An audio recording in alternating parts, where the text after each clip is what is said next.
انسان دنیا سے رخصت ہوتے ہیں، اور ہمارے دین نے موت کے موقع پر جو رسوم ہیں، آداب ہیں، ان کے بارے میں بھی شریعت میں احکامات دیے ہیں۔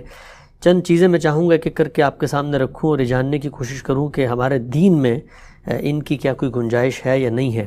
ہمارے ہاں بالعموم ہندوستان، پاکستان، بنگلہ دیش، برصغیر کے اندر بالخصوص یہ سامنے آتا ہے کہ میت کے رخصت ہونے کے وقت ایک سوگ کا عالم ہے۔ شریعت کے لحاظ سے اس سوگ کی مدت کیا ہے؟ اس میں تیسرا ہوتا ہے، پھر کرتے کرتے 40ویں تک پہنچ جاتا ہے۔ یہ تیسرا، 40واں اور یہ خود رسوم اور ان میں سوگ کی جو مدت ہے وہ کیا شریعت نے کوئی مقرر کی ہے؟ اللہ تعالیٰ نے اس دنیا میں ہمیں بھیجا ہے تو اس میں زندگی اور موت کا یہ کارخانہ ہر ایک کے لیے ایسے ہی چل رہا ہے۔ یہ بیان کیا نا کہ خلق الموت والحیات لیبلوکم ایکم احسن عملا، یعنی موت و حیات کا یہ کارخانہ بنایا ہی اس لیے گیا ہے تاکہ اللہ تمہیں آزمائے۔ تو جس وقت موت آتی ہے، کوئی عزیز دنیا سے رخصت ہوتا ہے، کوئی استاد ہے، کوئی باپ ہے، کوئی بھائی ہے، آپ کی بہن ہے، بیوی ہے، شوہر ہے، تو انسان کو صدمہ پہنچتا ہے۔ یہ صدمہ پہنچنا بھی بڑی فطری چیز ہے، آنکھوں سے آنسو بہہ نکلنا بھی بالکل فطری چیز ہے۔ اس لیے فطری اظہار پر دین میں کوئی پابندی نہیں لگائی گئی، لیکن اس کو حدود میں رہنا چاہیے۔ وہ حدود رسالت مآب صلی اللہ علیہ وسلم نے مختلف موقعوں پر واضح فرمائے ہیں۔ نوحہ نہ کیا جائے، بین نہ کیے جائے، چیخا نہ جائے، اس طرح کی آوازیں بلند نہ کی جائیں کہ جو ناشکری پر محمول کی جا سکیں۔ اللہ تعالیٰ کے ساتھ تعلق کا اظہار کیا جائے، اس موقعوں پر خود موت کو یاد کیا جائے۔ اگر انسان صدمے کی کیفیت سے ہو تو خاموشی کو ترجیح دے، اللہ کی کتاب کی طرف رجوع کرے، اچھی نیکی اور خیر کی باتیں کرے اور سنیں، تو ان چیزوں کا اہتمام کرنا چاہیے۔ لیکن صدمہ پہنچا ہے تو فطری طور پر کچھ وقت گزرے گا، جس کے بعد انسان سنبھلنا شروع ہوتا ہے۔ اس میں بھی رسالت مآب صلی اللہ علیہ وسلم نے یہ فرمایا کہ 3 دن بہت ہیں، یعنی اگر تم 3 دن لوگوں سے تعزیت کے لیے بیٹھ گئے ہو، یا تم نے کام چھوڑ دیا ہے، یا اس صدمے کی کیفیت میں بسر کر رہے ہو، تو بس یہ بہت ہیں۔ اس کے بعد اپنے آپ کو نکالنے کی صحیح کرنی چاہیے۔ اور یہ دنیا چونکہ دارالعمل ہے تو آپ موت ہی کے ساتھ وابستہ ہو کر تو نہیں رہ سکتے۔ لوگ آ رہے ہیں، لوگ جا رہے ہیں، آپ کے بہت عزیز دنیا سے رخصت ہو جاتے ہیں۔ آپ دیکھیں اولاد سے بڑھ کر کیا چیز ہوتی ہے، لیکن رسالت مآب صلی اللہ علیہ وسلم کو اپنی آغوش میں بیٹھے ہوئے بچوں کو رخصت کرنا پڑا ہے۔ تو اس میں نہ کوئی پیغمبروں کا استثناء ہے، نہ کوئی بڑے لوگوں کا استثناء ہے، نہ کوئی اللہ کے نیک بندوں کا استثناء ہے۔ اس کو ایک حقیقت کے طور پر قبول کر کے ہی زندگی بسر کی جا سکتی ہے۔ تو ہمارے دین نے ہمیں یہ تعلیم دی ہے کہ نہ تو اس موقع پر جزا فضا کریں جس سے بے صبری کا اظہار ہو، پھر صبر کیا جائے، اور صبر کی اللہ تعالیٰ نے بہت غیر معمولی جزا بیان کی ہے۔ یعنی وہ صبر ہے کہ جس کے ساتھ اللہ کی معیت حاصل ہوتی ہے، صبر ہے کہ جس کے نتیجے میں آپ کو اللہ تعالیٰ کی رحمتیں ملتی ہیں، اور صبر ہی ہے کہ جس کا صلہ اللہ تعالیٰ نے کہا کہ جنت ہے۔ یعنی بحیثیت مجموعی ہماری پوری زندگی کو صبر کا آئینہ دار ہونا چاہیے۔ تو 3 دن بہت کافی ہیں۔ 3 دن کے بعد آپ جائیے دنیا کے معاملات میں مصروف ہو جائیے، اور اگر آپ دنیا کے معاملات میں یا دین کے معاملات میں جو بھی آپ کی ذمہ داریاں مصروف ہوں گے تو امید ہے کہ صدمے کی کیفیت میں بھی کمی آئے گی۔ یعنی وہ خود بھی ایک علاج بن جاتا ہے، آدمی کا دماغ پلٹتا ہے، کوئی ذہن دوسری جانب متوجہ ہوتا ہے، خیالات میں تبدیلی آتی ہے۔ ورنہ تو ظاہر ہے کہ صدمے کی کیفیت میں آپ بیٹھے رہیں گے تو وہی چیز زیادہ اثر انداز ہو جائے گی۔ بعض لوگ زیادہ حساس بھی ہوتے ہیں، تو کوشش کرنی چاہیے کہ جتنی جلدی ممکن ہو اس سے نکل جائے۔ اس کے بعد یہ جو رسوم ہمارے یہاں بنا لی گئی ہے، یہ کل شریف ہے اور یہ 40واں ہے اور یہ جمعرات ہے، یہ ہندوستان کی چیزیں ہیں، اس کا دین سے کوئی تعلق نہیں ہے۔ اور اگر ان میں کوئی دینی چیز شامل کی جائے گی تو اس میں کوئی شبہ نہیں کہ اسے بدعت قرار دیا جائے گا، اور بدعت سے ہر حال میں اپنے آپ کو محفوظ رکھنا چاہیے۔ ٹھیک۔ اچھا، ہم سے بھی جب کوئی رخصت ہوتا ہے تو کہا ہی جاتا ہے کہ اس کا بوسہ لینا، اس کی بھی ممانعت ہے، کباہت ہے۔ خواتین ہیں، کوئی والد رخصت ہوئے ان کو روکا جاتا ہے۔ اسی طریقے سے کہا جاتا ہے کہ جب وہ رخصت ہو گئے تو جو رشتے تھے اب وہ ختم ہو گئے ہیں، لہٰذا اب وہ محرم نہ محرم کی جو قیود ہے وہ واپس آ جائیں گی، غسل نہیں دے سکتے وہ لوگ جن سے ان کا محرم کا رشتہ نہیں تھا، دیکھ نہیں سکتے۔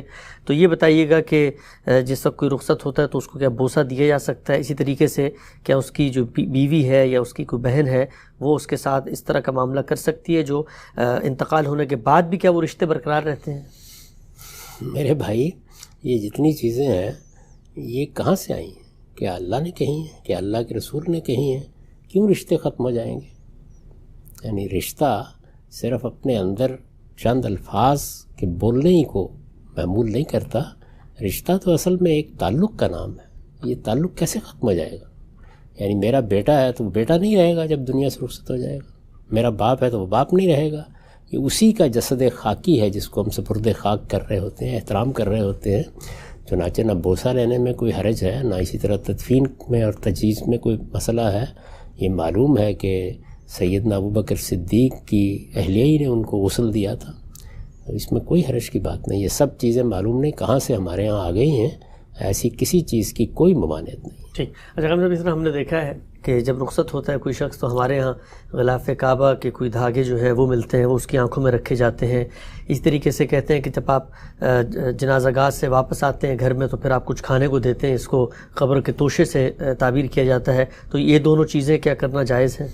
دیکھیے، کوئی آدمی اگر کوئی چیز رکھنا چاہتا ہے تو رکھ لے، لیکن یہ کہ کس لیے، یعنی پیش نظر کیا ہے. غلاف کعبہ کا ٹکڑا آپ رکھ دیں یا حرم کی اینٹ لا کے رکھ دیں، اس سے کوئی فرق نہیں واقع ہوگا.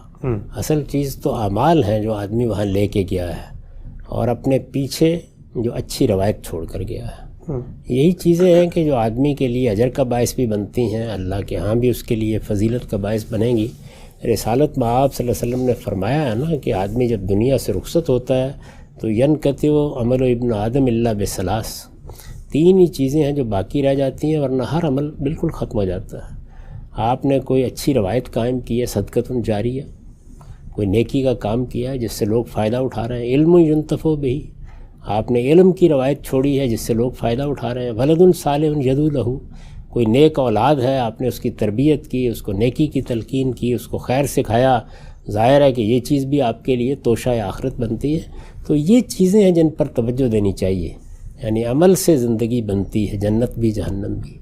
تو یہ عمل ہے جس کو سامنے رکھنا چاہیے. علم کا تزکیہ کریں، عمل کا تزکیہ کریں.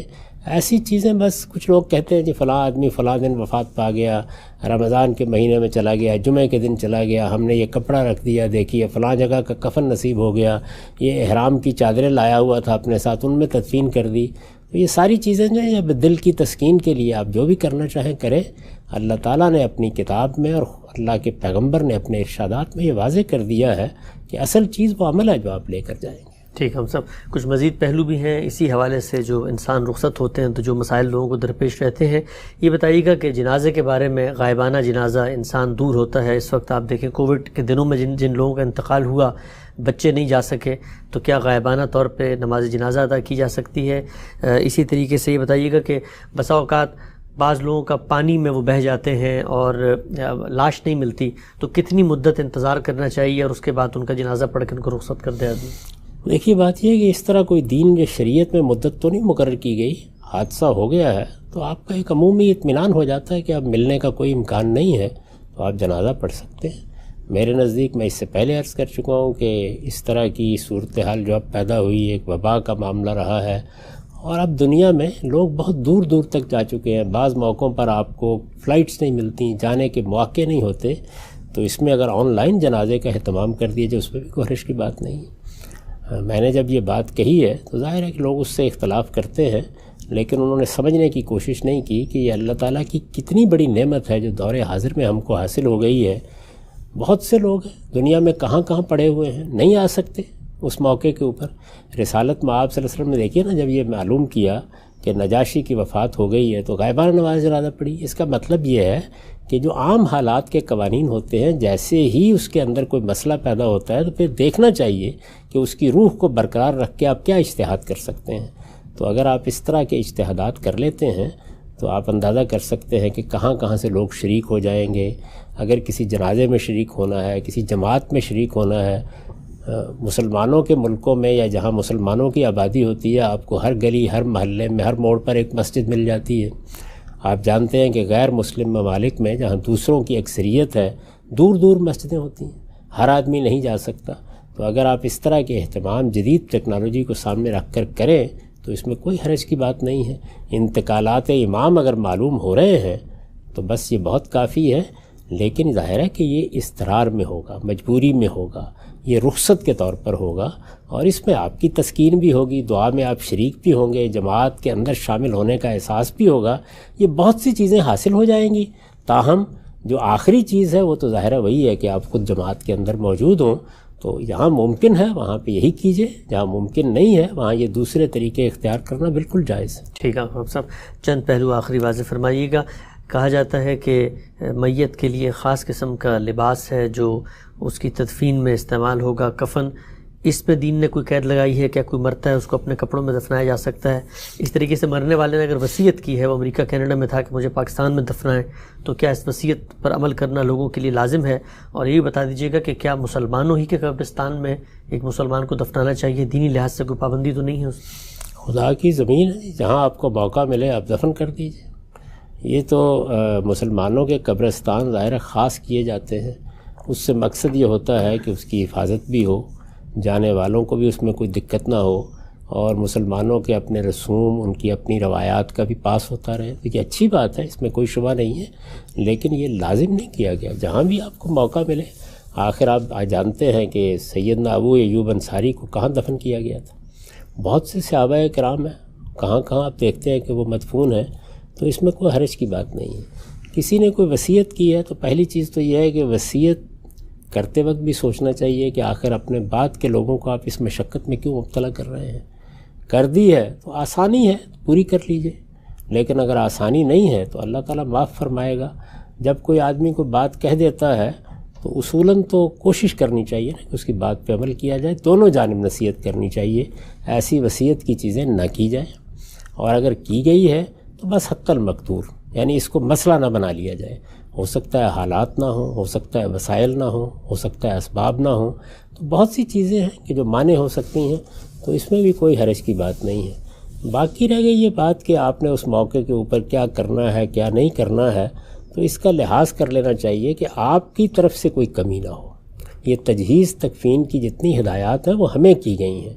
ایک بندہ کہہ دیتا ہے، جیسے سیدنا صدیق نے کہا کہ پرانے کپڑے ہی ٹھیک ہیں، یعنی کسی آدمی کا، یعنی یہ یوں نہیں ہے کہ کوئی لازم کر دیا گیا ہے، لیکن یہ تاکید ضرور کی گئی ہے کہ جب ہم اپنے بھائی کو رخصت کر رہے ہیں یا اس کے جسد خاکی کو سپرد خاک کر رہے ہیں، تو اپنی طرف سے ایک اچھا صاف ستھرا لباس پہنا کر ہی اس کو رخصت کریں۔ اس کے لیے ہمارے ہاں ایک روایت موجود ہے تجہیز و تکفین کی، کوئی وجہ نہیں کہ اس کی خلاف ورزی کی جائے۔ اس کے لیے رسالت مآب صلی اللہ علیہ وسلم نے بھی تلقین فرمائی ہے، تو عام حالات میں اس کا لحاظ کرنا چاہیے۔ اگر کسی موقع پر وہ میسر نہ ہو یا کوئی اور معنی پیش آ جائے اور آپ جو لباس پہنے ہوئے ہیں اسی میں دفن کر دیا جائے، تو اس میں بھی کوئی حرج کی بات نہیں۔